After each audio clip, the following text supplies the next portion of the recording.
beneficio mutuo, sino tendemos a ser egoístas y orgullosos el uno hacia el otro. Muchas personas que planean sus bodas con tanta ilusión, con el tiempo, acaban destruyendo con sus propias manos su matrimonio. El pecado vino a poner caos en la humanidad. Vino a poner a la familia al revés. En ese contexto es que Jesús cita de nuevo ese versículo de Génesis 2, 24 allá en el Evangelio Mateo 19.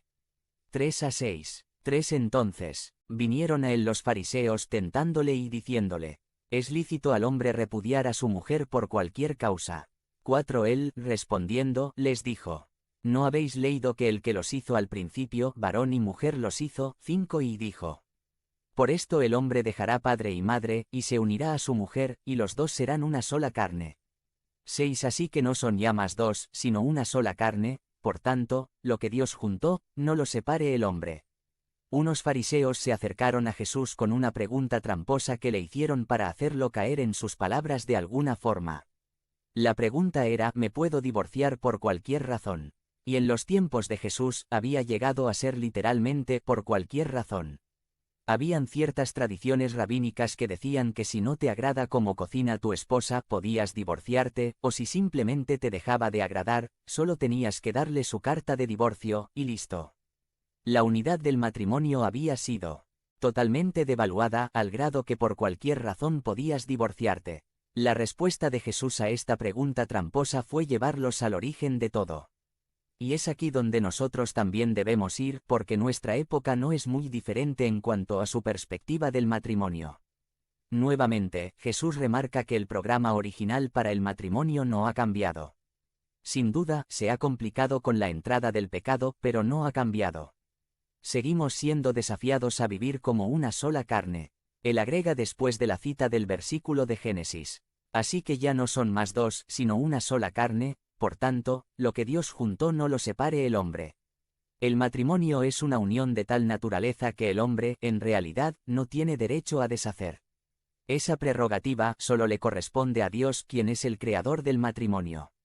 No se supone que nosotros decidamos cuándo terminar nuestro matrimonio. Ciertamente, hay excepciones en las que por causa del pecado es permitido, pero aún así se dan a manera de concesión, y no como mandamiento. Lamentablemente, cuando el matrimonio se rompe por el hombre, siempre la causa es el pecado, ya sea de uno de los cónyuges o de ambos.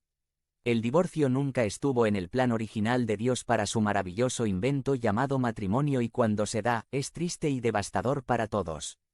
Cuando los fariseos le preguntaron a Jesús sobre el divorcio, él los llevó al plan original y les dijo claramente, lo que Dios ha unido, no lo separe el hombre.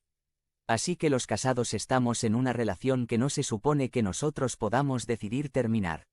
Así que, confiando en la gracia de Dios, atendamos pronta y bíblicamente toda situación que pudiera atentar contra la unidad de nuestro matrimonio. No dejemos de procurarnos, no dejemos de animarnos y exhortarnos, no dejemos de buscar ayuda espiritual de la Iglesia cuando estemos pasando por obstáculos complicados.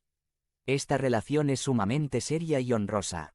Vivamos a la altura del llamado que Dios les está haciendo. Es solo en la gracia de Dios y en el Evangelio de Jesucristo que podemos vivir y seguir creciendo en nuestros matrimonios.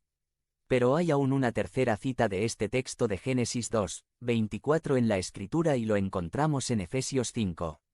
Efesios 5 es un pasaje muy leído y comentado cuando queremos hablar del matrimonio. Allí leemos estas palabras v3 1-32. Por esto dejará el hombre a su padre y a su madre, y se unirá a su mujer, y los dos serán una sola carne. Grande es este misterio, mas digo esto respecto de Cristo y de la Iglesia. Efesios 5 es quizá el pasaje más usado para hablar acerca del matrimonio. Allí el apóstol Pablo expone los deberes de los cónyuges y en ese contexto del matrimonio, llega a los versículos 31 y 32. Como vimos anteriormente, solemos pensar en estas palabras como refiriéndose al esposo y la esposa, dejar a los padres y unirse para ser una sola carne.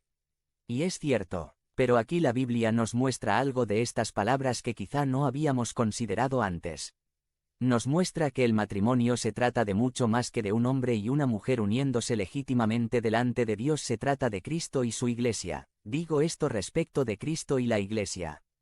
Con la venida de Cristo para la redención del ser humano, ahora en el Evangelio, podemos visualizar con mayor claridad de qué se trata el matrimonio y,